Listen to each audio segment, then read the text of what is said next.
I think it was 4 or 5 months or so after the diagnosis that I first joined a support group meeting. It was like a breath, it's like had been suffocating to an extent, and then I had this gasp of air because suddenly I'm talking with these people who come closer than anyone to understanding what I'm going through.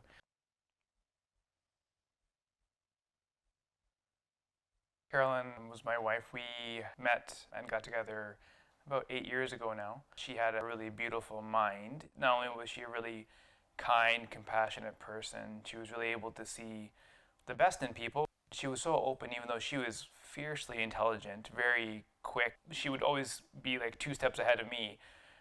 But she was at the same time very humble, had a lot of humility. We could talk about anything in any depth. A lot of the stuff we liked doing was really spending time together, the usual stuff, traveling, watching TV, reading books, that kind of stuff. She really enjoyed spending time with her kids. They were by far the most important thing in her life.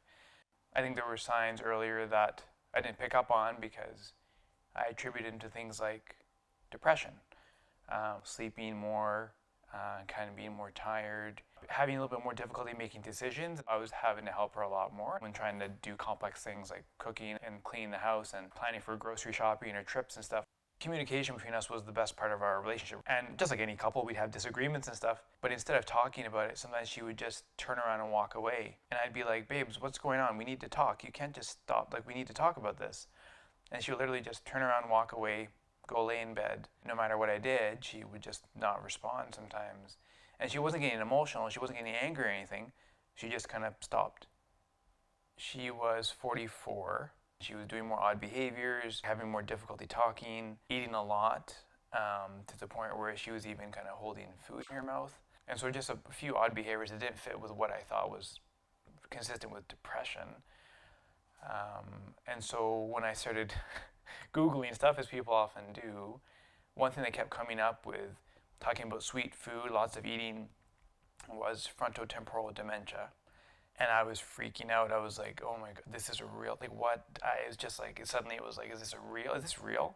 I took her to the emergency because I thought, okay, well, she needs to get some head imaging. And they did a CT scan, and that's when it showed that she had kind of diffuse, I think it was cerebral atrophy, so loss of brain tissue. It felt like I was living in a nightmare that I couldn't wake up from, except it was real. I remember walking back to the car with her from the emergency and just, I think, being in shock, numb, not really believing it, but knowing it was real. And I think it took 4 or 5 or 6 months until I didn't wake up every day thinking, oh, it's a dream, and looking over and seeing her and going, nope, this is real. I was scared. I felt helpless. I didn't know what to do because I had no idea what supports there were, where I'd go from here, what this was going to look like, how I was going to take care of her. Early onset dementia is a brutal disease, often where people are in their stage of life. They're often still working, and so they're still actively quite busy and stuff, and suddenly you have to not only deal with the emotional loss of a very important person or the most important person in your life, but also someone who's contributing to the finances and taking care of things. And so then you have to take over all of that and deal with the emotional load. The one thing worse than dealing with an emotionally intensive illness and watching your partner fade away and things is not knowing. So lack of knowledge is a huge stress. The support group helped fill in that gap, helped reduce the burden. Things like finding caregivers, arranging home care, funding, those are really good practical tips, because if you don't know the system, don't really know who to call, what the expectations are for funding, how many hours you typically get per week, that kind of thing. That was really essential information, I think, that would have been hard to find otherwise.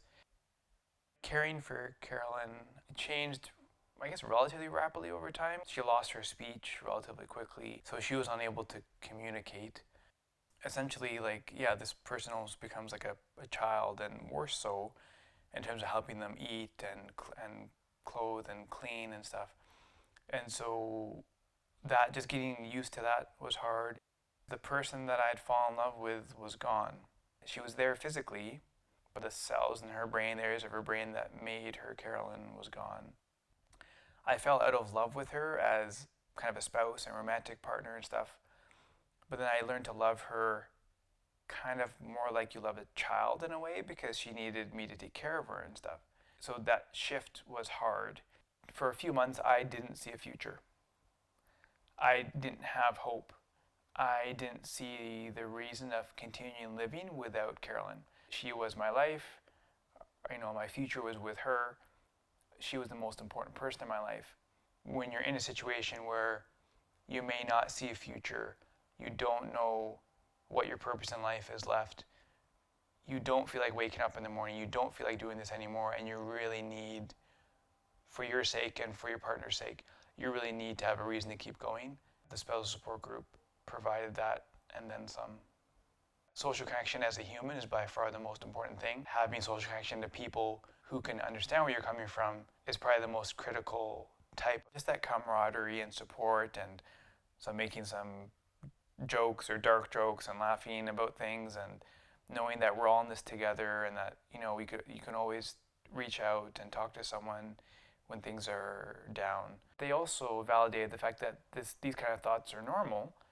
I mean, this is a horrendous, horrible change. Your whole life is flipped upside down.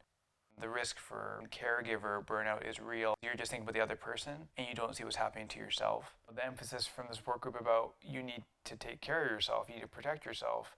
Who do you have to talk to? What are you doing for yourself to take a break once in a while?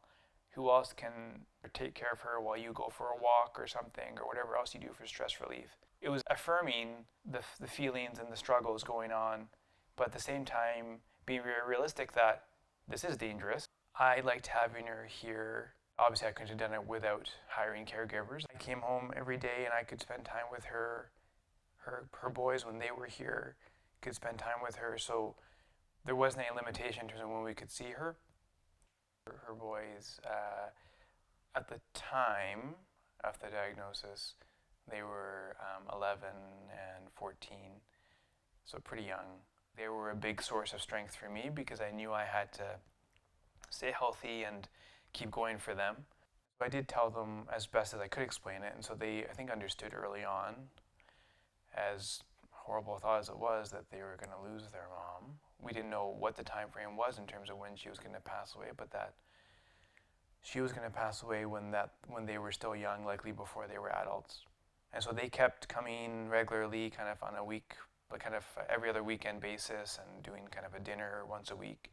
And so they saw her regularly as well, and so they saw the progression. It probably helped for them to see her progression, and because they realized that she won't want to live like that. And so ultimately the decision to let her pass away comfortably, I think, was easier. She quickly deteriorated to the point where she was unable to eat anymore. Over a couple of months, we were able to prepare for her to pass away, and it happened, all things considered, relatively peacefully, with the assistance of palliative care team. Having the support group may have saved my life. The concern about suicidality and stuff, when you don't see a future and when you don't see an end and all you feel is pain, and sometimes the only way out that your brain sees to escape the pain is to just end life. The support group was one of the biggest factors in helping keeping me stable and bringing me back from some of the darkest spots I've ever been in my life. This grieving process will go with the rest of my life. I'll miss her till the day I die. But I'm in a place now where I can think more logically. I see a future. I have plans. I have hope. Our boys are a big part of that.